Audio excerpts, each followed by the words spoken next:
Hello friends, welcome to all on Educo Gravity study channel. I hope you all doing well and your studies are also going well. So friend, recently में Asia power index 2024 release हुआ है report जो कि आपका release किया जाता है Australian think tank Loewi institute के द्वारा। 2024 का रिलीज हुआ है जिसमें इंडिया जो है वर्ल्ड का थर्ड एशिया स्पेशली अगर बात करें पूरे एशिया में ये बना है सबसे मोस्ट थर्ड पावरफुल नेशन जिसमें इसने Japan as well as Russia को भी पीछे कर दिया है। इसी के डिटेल को हम समझेंगे पूरे रिपोर्ट की। ये रिपोर्ट जो है कौन प्रिपेयर करता है, कब रिलीज किया जाता है और जो भी आपके मोस्ट पावरफुल नेशंस हैं वो कौन कौन से हैं। India rank third in the annual Asia power index release किया जाता है Australian think tank Loewi institute के द्वारा जिसका हेडक्वार्टर सिडनी ऑस्ट्रेलिया में है। फर्स्ट अगर देखें इंडिया का जो है third largest power in Asia power index में बना है जिसमें इसने सरपास किया है, पीछे किया है Japan as well as Russia को।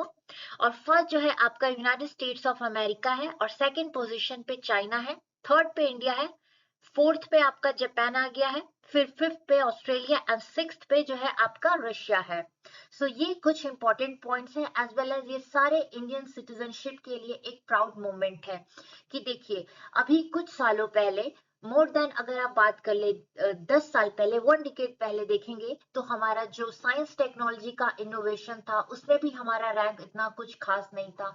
अगर 2015 की बात ग्लोबल इनोवेशन इंडेक्स की देखें तो उसमें हमारा रैंक जो था वो 81 के अप्रॉक्स था।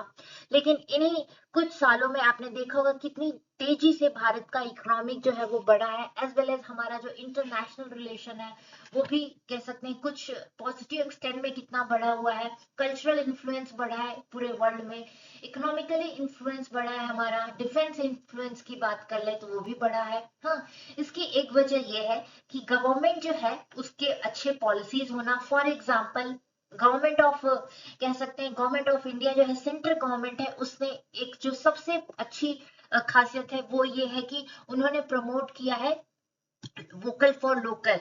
इसमें क्या है कि अपनी चीजों को प्रमोट करना। हाँ, डोमेस्टिक लेवल पे हमें एक्सपोर्ट चीजों को बढ़ाना है, चाहे वो डिफेंस की बात कर ले या इनोवेशन की बात कर ले, साइंस टेक्नोलॉजी की बात कर ले, ये सारी चीजें। चलिए आगे देखते हैं इस रिपोर्ट पे। एशिया पावर इंडेक्स जो है जैसे बताया गया ये लोवी इंस्टीट्यूट ऑस्ट्रेलिया के द्वारा रिलीज किया जाता है जो कि आपका बना था 2018 से। ये जो पूरा आपका रिपोर्ट है रिलीज किया जाता है। ये एक एनुअल मेजर रिपोर्ट है जिसमें पावर डायनामिक्स लिया जाता है across the globe, Asia Pacific region में जितने भी आते हैं आपके Asia as well as Pacific जो आपके नेशंस हैं वो। फिर इट इवेलुएट्स 27 कंट्रीज को इसमें देखा जाता है उनकी इकोनॉमी को, examining their ability to shape and respond to the external environment. इसमें यह देखा जाता है कि जो पर्टिकुलर नेशन की गवर्नमेंट है, सेंट्रल गवर्नमेंट, वो किस तरह से अपने नेशन की इकोनॉमी को आगे ले जाती है, उसका और देशों के साथ कैसा रिलेशन होता है, ये सारी चीजों को इसमें क्या कह सकते हैं कि इम्पोर्टेंस दिया जाता है। वो मेजर किया जाता है एक पूरा इंडेक्स तैयार करने के लिए। इसके कुछ आपके पॉइंट्स होते हैं। और एक्सटर्नल इन्वायरमेंट हो गया जैसे डिफेंस को ले लिए, इवन की इंटरनल सिक्योरिटी कैसा है, एक्सटर्नल सिक्योरिटी कैसा है, आपके देश के लोग बाहर में रहते हैं उनकी सिक्योरिटी को लेके क्या आपके कंसर्न्स हैं, क्या रूल रेगुलेशन है, क्या पॉलिसीज है। देन ये जो इंडेक्स है which focus on both the material capabilities को भी देखता है एज वेल एज इन्फ्लुएंस देखता है कि इंटरनेशनल स्टेज पे कैसा है किसी नेशन का। 2024 का जो एडिशन है वो ऑफर करता है मोस्ट कॉम्प्रिहेंसिव असेसमेंट है ये इस बार का, जिसमें ये देखा गया कि पावर डिस्ट्रीब्यूशन कैसा है रीजन्स में। हाँ, और जो और ये एक पॉइंट ये है कि जो आपका कह सकते हैं तिमोर लेस्ट जो आपका छोटा सा आइलैंड नेशन है वो इस बार फर्स्ट टाइम इस रिपोर्ट में इंक्लूड किया गया है। तिमोर लेस्ट जो है एक छोटा सा आइलैंड कंट्री है जिसका कैपिटल जो है दिल्ली है, जैसे हमारे इंडिया का दिल्ली है वैसे वहां का दिल्ली कहलाता है। और ये आपका पोर्चुगल कॉलोनी भी रहा है, ब्रिटिश कॉलोनी भी रहा है as well as Indonesian colony भी रहा है। इसको आजादी कह सकते हैं, ये पूरी तरह से सोवरेन स्टेट बना था 20 मई 2002 को बना था। तो ये रिसेंटली में इसको अभी इंडिपेंडेंस मिला है। तो इस टाइम इसको भी इस छोटे से आइलैंड कंट्री को भी इसमें इंक्लूड किया गया है। सो यहाँ पे कहा गया है कि ये दिखा रहा है कि साउथ एशिया के जो नेशन है किस तरह से वो अपने रिफ्लेक्शन को दूसरे कॉन्टिनेंट्स में भी दिखा रहे हैं और किस तरह से उनकी इकोनॉमी ग्रो कर रही है। एंड इस इंडेक्स में जो आपके रिसोर्स बेस्ड और इन्फ्लुएंशियल बेस्ड डिटर्मिनेंट्स होते हैं ये कुछ इस तरह से हैं। रिसोर्स बेस्ड की बात करें तो इकोनॉमिक कैपेबिलिटी, मिलिट्री कैपेबिलिटी की बात करते हैं।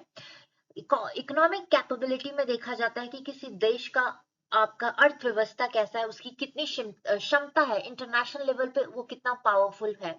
सो core economic strength of country को देखा जाता है which are measured through indicator जैसे कि जीडीपी, परचेजिंग पावर क्या है, पैरिटी क्या है, हाँ जीडीपी आपका ग्रॉस डोमेस्टिक प्रोडक्ट क्या है, टेक्नोलॉजिकल सोफिस्टिकेशन कितनी टेक्नोलॉजी से इंप्रूवमेंट हुई है, सोशल इकोनॉमिक लोगों का क्या है और ग्लोबल इकोनॉमिक कनेक्टिविटी में कितना इसका कह सकते हैं कि कंट्रीब्यूशन है। फिर मिलिट्री कैपेबिलिटीज में देखा जाता है कि कन्वेंशनल मिलिट्री स्ट्रेंथ क्या है, किस तरह से उसको और ज्यादा बढ़ाया जा सके। डिफेंस में आप अपने इकोनॉमी का कितना प्रतिशत खर्च करते हैं, आर्म फोर्सेस कैसी है, वेपन सिस्टम कैसा है और जो आपके आर्म्स वेपन है क्या वो दूसरे देशों से ज्यादा लिया जाता है, क्या आप डोमेस्टिक प्रोड्यूस नहीं कर सकते, तो ये सब चीजों को भी यहाँ पे देखा जाता है। Signature capabilities like long range power projection क्या है। देन रेजिलियंस और फ्यूचर रिसोर्सेज को हम किस तरह से यूज कर सकते हैं। तो रेजिलियंस की बात करते हैं तो इंटरनल कैपेसिटी क्या है टू डिटेक्ट थ्रेट, जैसे कि स्टेट स्टेबिलिटी को बनाए रखना, हाँ आपके स्टेट में पॉलिटिकल इंस्टेबिलिटी ना हो, कोई इंटरनल सिक्योरिटी कंसर्न लगे, कुछ नेगेटिविटी ना हो तो उसको किस तरह से प्रॉपर रखना। जैसे भारत में बात करें तो देखिए इंटरनल सिक्योरिटी की बात करें तो नक्सल अफेक्टेड एरियाज है जिसमें नक्सली आप कह सकते हैं कि अटैक हो जाता है, तो वो इंटरनल सिक्योरिटी का एक मैटर होता है। और टेररिज्म हो गया, हम टेररिज्म से किस तरह से डील करते हैं, जियोपॉलिटिकल सिक्योरिटी क्या है और रिसोर्सेज सिक्योरिटी क्या है। रिसोर्सेज में बात करें तो उस देश का फॉर एग्जांपल नेचुरल रिसोर्सेज की बात कर लेते हैं तो जैसे वाटर सिस्टम क्या है, ड्रेनेज सिस्टम क्या है, हाँ एंड जो आपके रिसोर्सेस हैं स्पेशली मिनरल्स हैं उनकी क्या आप कह सकते हैं कि वो किस तरह से आपके लोगों को जो डिमांड है उसको पूरा करता है। फिर फ्यूचर रिसोर्सेज की बात करें तो इसमें देखा जाता है कि जो हमारे मिनरल रिसोर्सेज है फ्यूचर इकोनॉमिक्स से रिलेटेड है, साइंस टेक्नोलॉजी है, उसको हम किस तरह से फ्यूचर के लिए यूज कर सकते हैं या अपनी इकोनॉमी को कितना आगे बढ़ा सकते हैं, एज वेल एज इसमें मिलिट्री को भी देखा जाता है और डेमोग्राफिक फैक्टर्स को भी इसमें प्रोजेक्ट किया जाता है और यहाँ पे 2035 तक का लेके पूरा डिटेल एनालिसिस किया जाता है। देन इन्फ्लुएंस बेस्ड डिटर्मिनेंट्स की बात करें तो किस तरह से आपका जो नेशन है दूसरों को प्रभावित करता है इंटरनेशनल लेवल पे। फॉर एग्जांपल जैसे कि इंडोनेशिया का बाली ले लीजिए तो वो किस लिए फेमस है पूरे वर्ल्ड में। एक तो वो है कि वहां पे आप टूरिज्म के लिए फेमस है, ठीक, और दूसरा ये है कि वहां आप कम खर्चे में भी बहुत अच्छा ट्रैवल कर सकते हैं, तो ये वहां का प्लस पॉइंट है। सो इकोनॉमिक रिलेशनशिप में देखते हैं कि आपका जो ट्रेड, इन्वेस्टमेंट, इकोनॉमिक डिप्लोमेसी है अक्रॉस द ग्लोब कैसा है, क्या ट्रेड सिस्टम है, क्या टैक्स रिजीम है वहां का, इन्वेस्टमेंट क्या है आपका, ये सारी चीजों को कितना फॉरेन इन्वेस्टमेंट है, हाँ ये सारी चीजें। देन डिफेंस नेटवर्क की बात करें तो आपके जो कह सकते हैं कि जो आपका डिफेंस से रिलेटेड चीजें हैं सो उनका दूसरे स्टेट को लेके क्या मेंटालिटी है, कैसा अलायंस है दूसरे देशों के साथ, आपके पूरे मिलिट्री, एयरफोर्स और नेवी का क्या रिलेशन है, पार्टनरशिप देखा जाता है। मिलिट्री कॉपरेशन क्या है और आर्म्स ट्रांसफर, मतलब कि आर्म्स ट्रांसफर का मतलब यहाँ पे ये है कि जो टेक्नोलॉजी हम अपने वेपन को बनाने में यूज कर रहे हैं तो क्या उसकी डिमांड बाहर है तो कितनी है, उसको हम किन देशों के साथ कैसे शेयर कर रहे हैं। देखिए जो हमारे फ्यू कंट्रीज है यानी कि जो आपके एनिमी कंट्रीज है हम उनके साथ आर्म्स ट्रांसफर नहीं करते हैं, हाँ फ्रेंडली स्टेट जो होते हैं और उन स्टेट को हम ट्रांसफर करते हैं ये टेक्नोलॉजी आर्म से रिलेटेड जो इन फ्यूचर में भारत के खिलाफ किसी अपने नेशन सॉइल का यूज नहीं करेगा, उस नेशन को हम मिलिट्री असिस्टेंट देते हैं एज वेल एज वो किसी भी तरह से टेररिज्म को सपोर्ट ना करे। देन डिप्लोमेटिक इन्फ्लुएंस देखते हैं कि आपका जो फॉरेन रिलेशन है वो कैसा है, कंट्री का डिप्लोमेटिक रीच कितना है, हाँ किन किन स्टेट्स के साथ है, मल्टीलेटरल फोरम में आपके क्या पार्टिसिपेशन है जैसे कि G20 हो गया, ये सारी चीजें, हाँ एंड फॉरेन पॉलिसी एम्बिशन कैसा है, कहीं आपका फॉरेन पॉलिसी एम्बिशन ये होता है कि हमारा जो भारत का रिलेशन है दूसरे देशों के साथ कैसा है और उनका रिलेशन हमारे साथ कैसा है। कल्चरल इन्फ्लुएंस की बात करें तो हम किस तरह से अपने कल्चरल के थ्रू, अपने अपने संस्कारों के थ्रू कह सकते हैं, जो हमारा कल्चर है, सभ्यता है, उसको किस तरह से हम पूरे वर्ल्ड को इन्फ्लुएंस कर सकते हैं। So the ability to shape international public opinion through cultural exports. ये जो कल्चरल एक्सपोर्ट्स होता है, जब किसी भी दो देशों के बीच में MOU, memorandum of understanding sign होता है, तो उसमें एक डील किया जाता है कि फॉर एग्जाम्पल एक डेडिकेटेड हमारा डिपार्टमेंट है, सेंट्रल गवर्नमेंट के द्वारा बनाया गया है, मिनिस्ट्री ऑफ टूरिज्म और कल्चर। तो उनका ये यहाँ पे ऑब्जेक्टिव रहता है कि हम किस तरह से अपने भारत के कल्चर को पूरे वर्ल्ड में दिखाएं।